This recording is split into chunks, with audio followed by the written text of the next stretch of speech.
Assalamualaikum warahmatullahi wabarakatuh. Bismillahirrahmanirrahim. Wabihi nasta'in ala umurid dunya waddin. Alhamdulillah. Wassalamun ala ibadihi alladhi nastafa.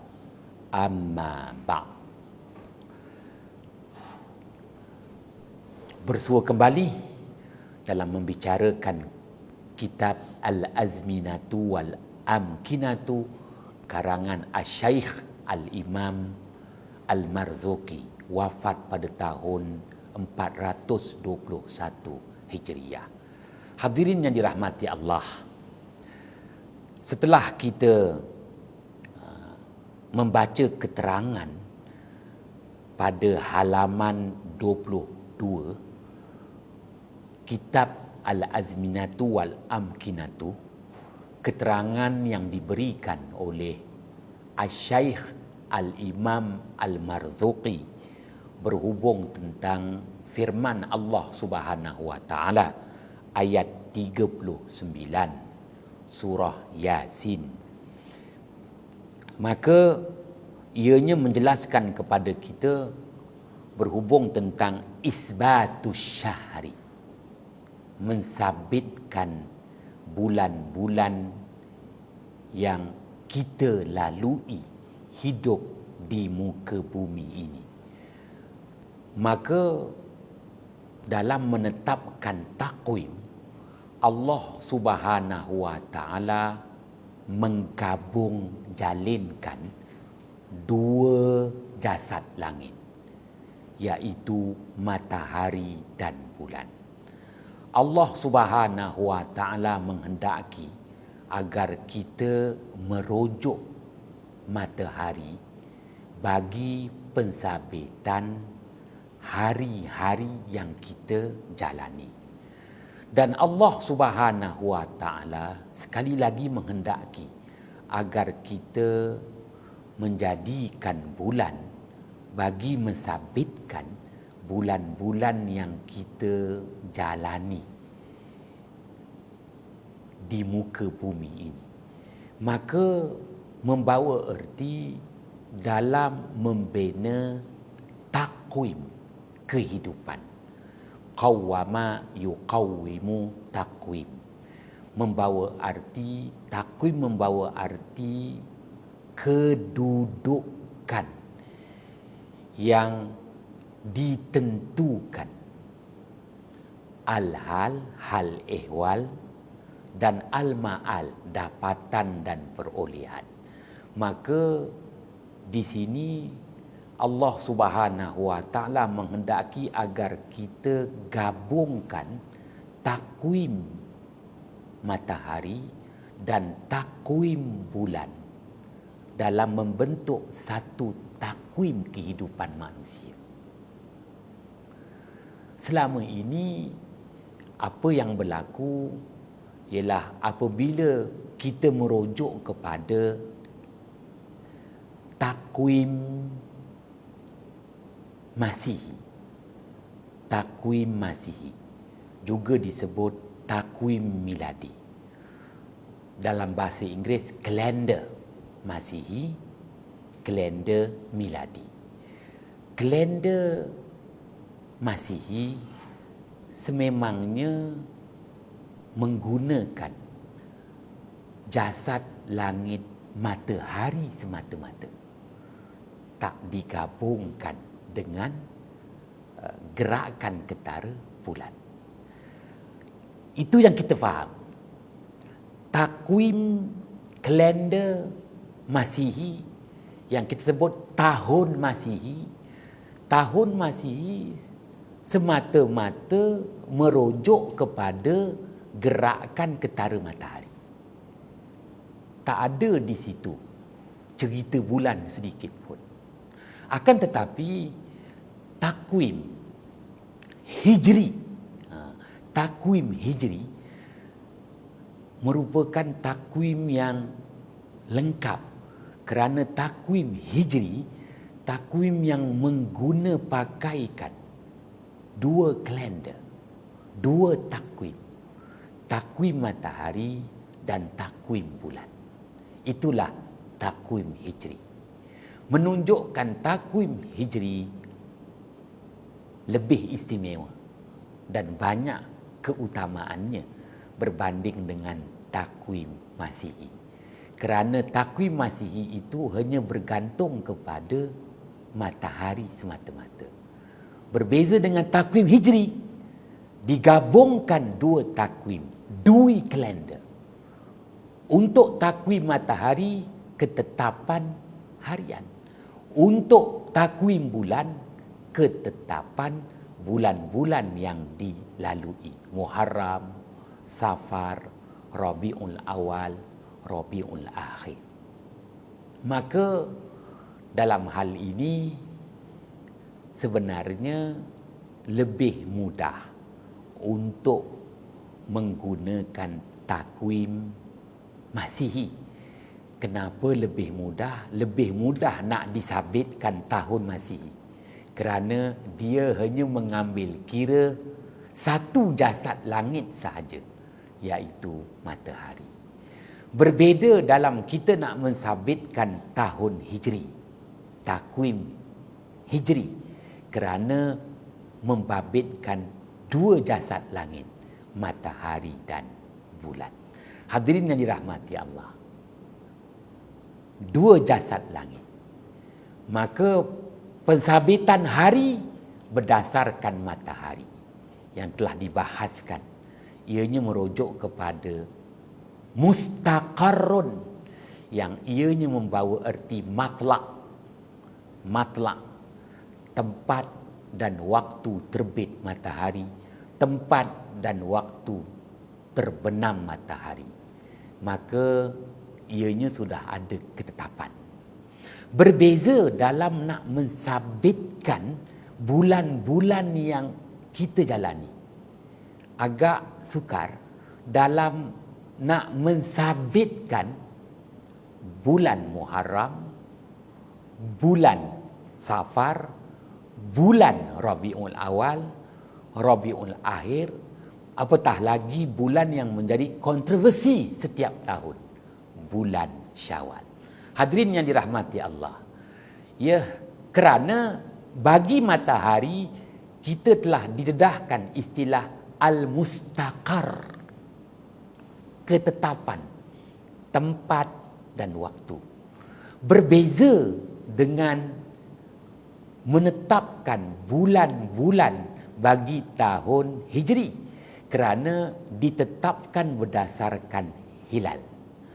Dan nak menetapkan hilal perlu memahami terlebih dahulu manzilah bulan. Ya, manzilah bulan, iaitu hentian-hentian yang dilalui oleh bulan. Dan telah dihurai lanjut oleh Asy-Syaikh Al-Imam Al-Marzuqi, wafat 421 Hijriah. Kita hargai 1000 tahun yang lalu Asy-Syaikh Al-Imam Al-Marzuqi berusaha untuk memberi penjelasan kepada kita betapa perlunya ada ketelitian dalam isbatul hilal, pensabitan anak bulan. Kerana anak bulan merupakan penentuan awal bulan bagi tahun Hijrah.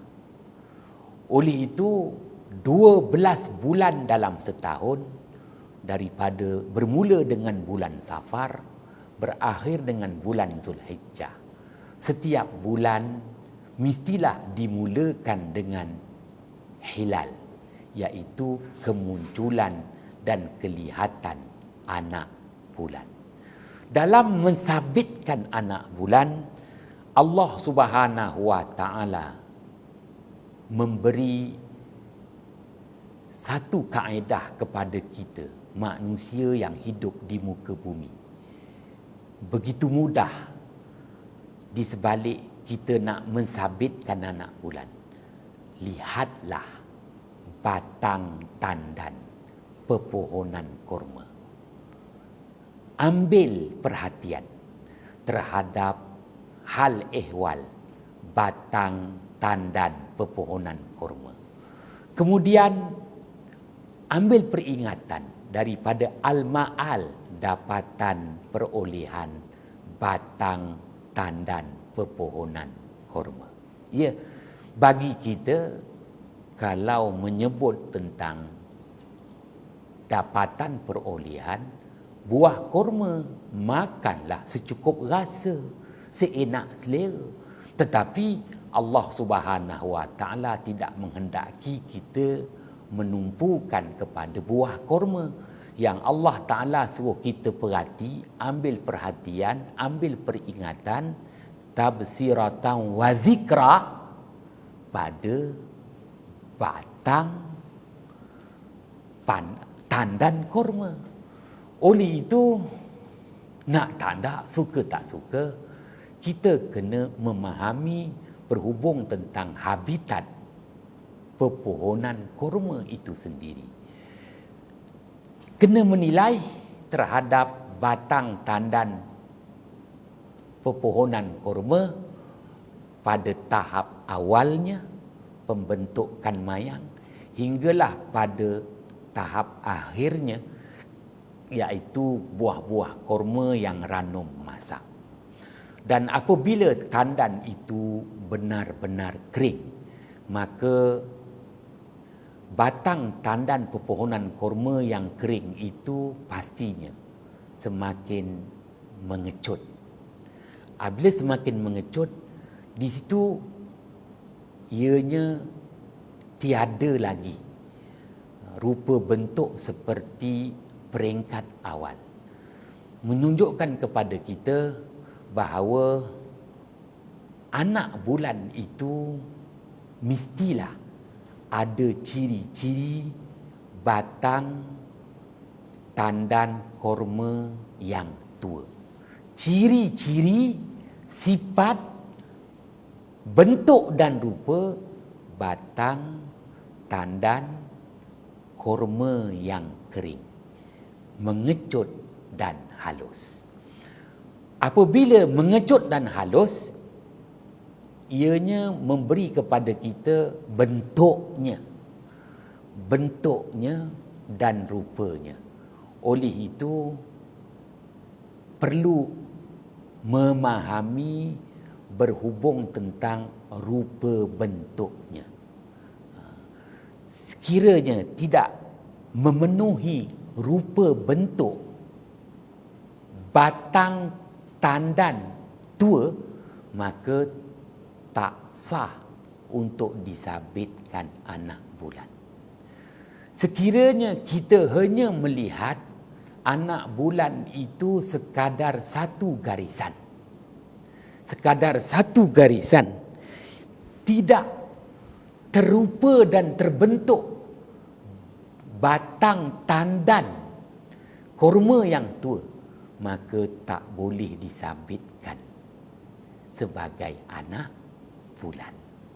Kalaupun di situ kelihatan cahayanya, dan di situ juga jelas bahawa itulah kedudukan anak bulan, sebaik sahaja terbenam matahari di akhir bulan. Tak boleh nak disabitkan, kerana Allah Subhanahu Wa Taala telah tetapkan ciri-ciri anak bulan itu ada kal urjunil qadim, ada kembali semula, menjelaskan kepada kita bahawa Allah Subhanahu Wa Taala menetapkan sesuatu itu adanya yang disebut sebagai nilai waktu. Nilai waktu. Seperti kita menyebut dalam istilah yang akan dijelaskan nanti, zatal awim. Zatal awim.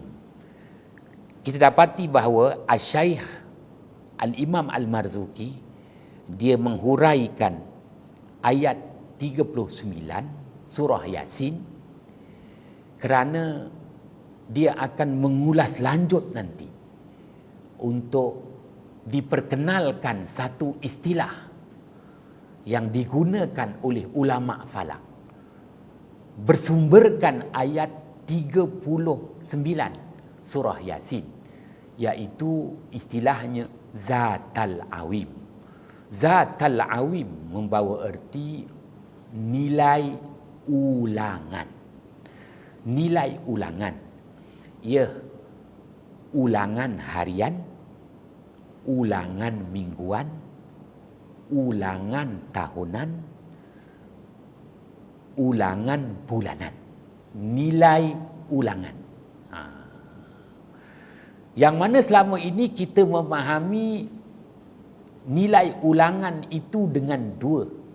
Sama ada berulang itu membawa arti haul, ha waw lam, haul, ulangan yang mendukacitakan, ataupun ulangan yang menggembirakan. Id, ain, ya, dal. Id, ulangan. Id merujuk kepada ulangan tahunan yang menggembirakan.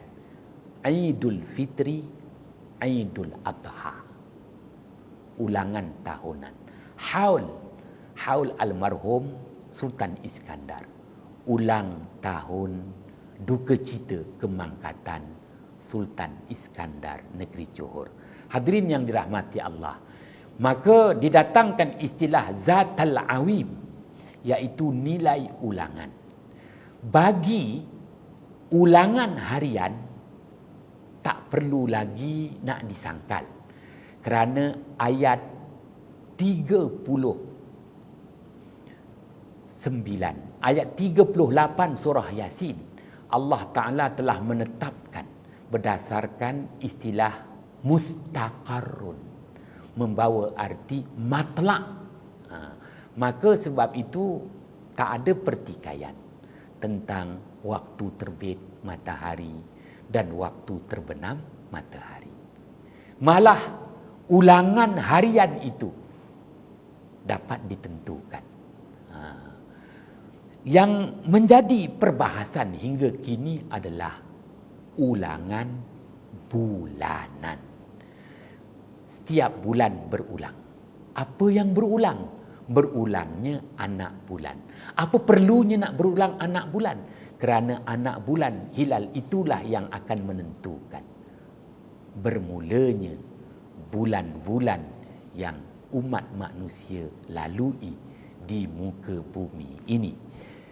Kerana dalam masyarakat kita yang hanya menjadi kontroversi, ulangan anak bulan Syawal, itulah yang sentiasa dipertikaikan. Betul ke dah berulang? Ataupun lebih awal lagi dia dah berulang? Ataupun kenapa lambat dia berulang? Ya, kerana untuk mensabitkan anak bulan, perkara yang masih lagi subjektif, Allah Subhanahu Wa Ta'ala menghendaki agar kita membuat perbandingan anak bulan dengan batang tandan pepohonan kurma. Adakal urujunil qadim. Dapat diringkaskan di sini dalam menjelaskan keterangan halaman 22. Halaman 22 kitab Al-Azminatu wal Amkinatu, isbatus syahri, mensabitkan bulan-bulan itu, yakni bulan bagi tahun Hijri itu, ianya mestilah memenuhi manazilul qamar, manzilah bulan, hentian bulan. Kenapa perlu memahami hentian bulan? Al-Syaikh Al-Imam Al-Marzuki jelaskan dalam keterangannya, Allah Subhanahu wa taala telah menetapkan bulan itu terdapat 28 manzilah, 28 hentian.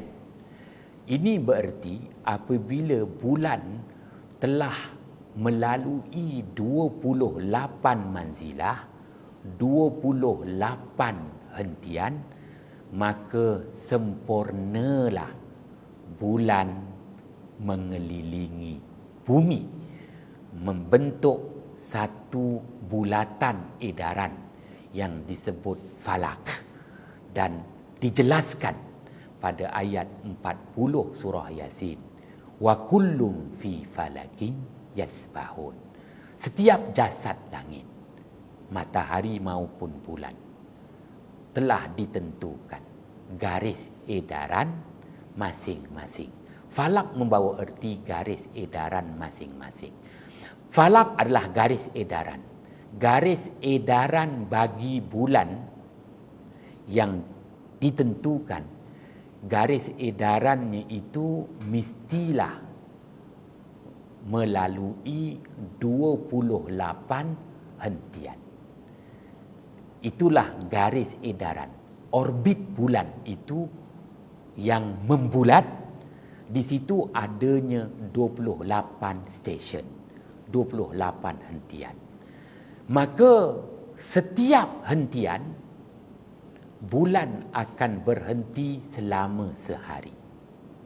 28 hentian membawa erti 28 hari.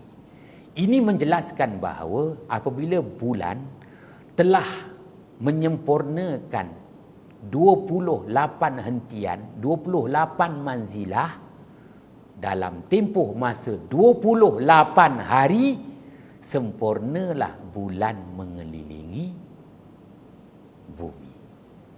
Apabila bulan telah sempurna mengelilingi bumi dalam tempoh masa 28 hari, 28 manzilah, 28 hentian, maka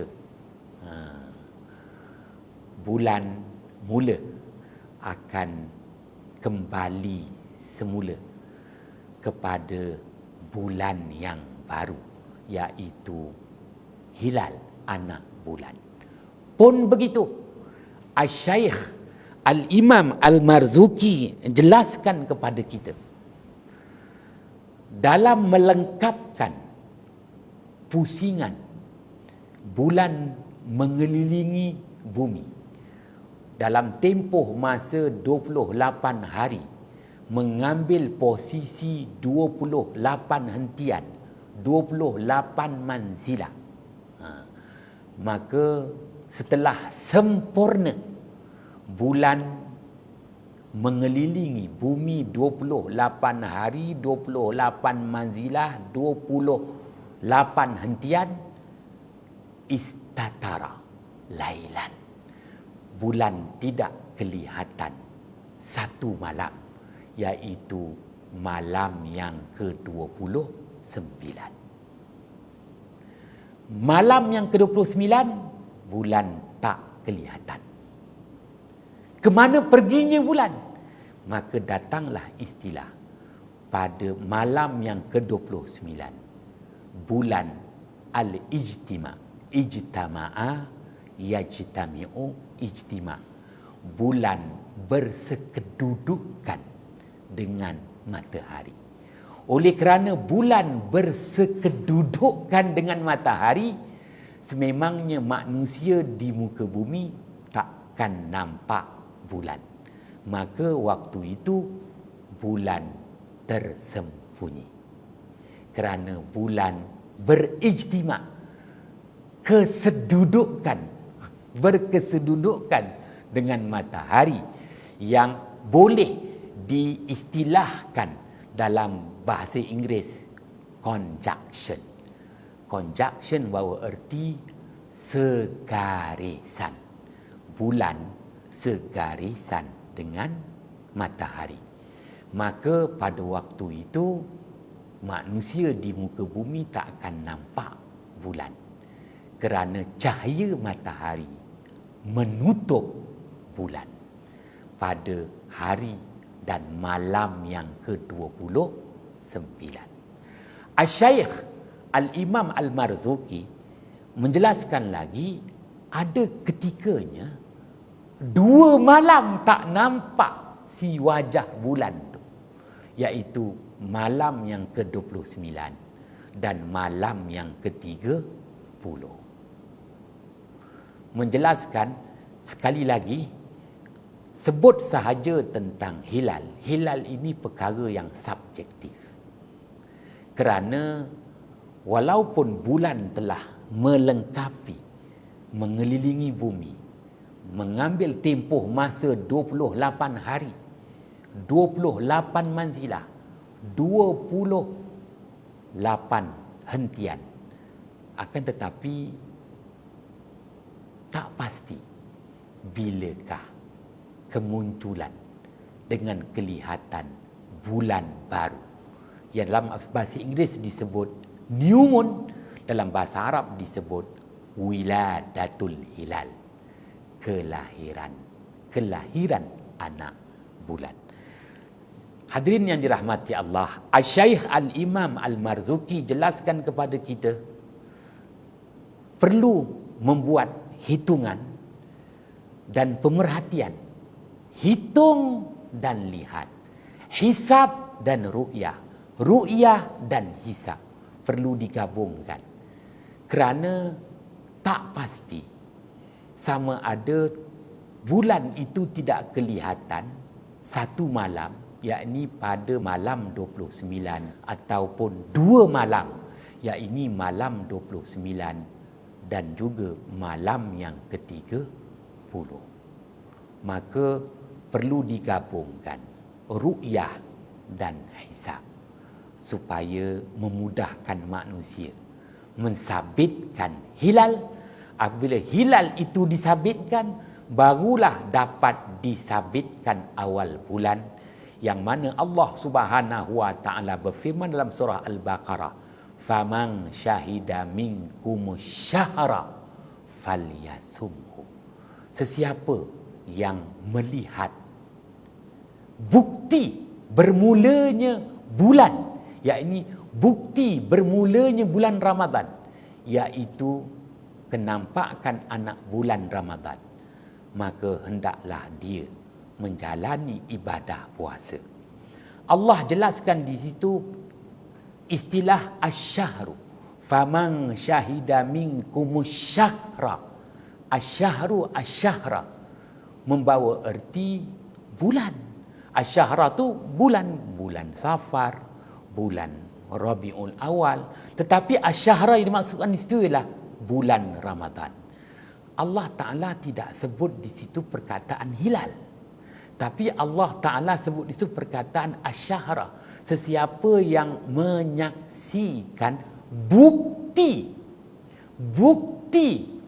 bermulanya bulan Syawal, bukti bermulanya bulan Syawal, iaitu kelihatan anak bulan Syawal berhari raya.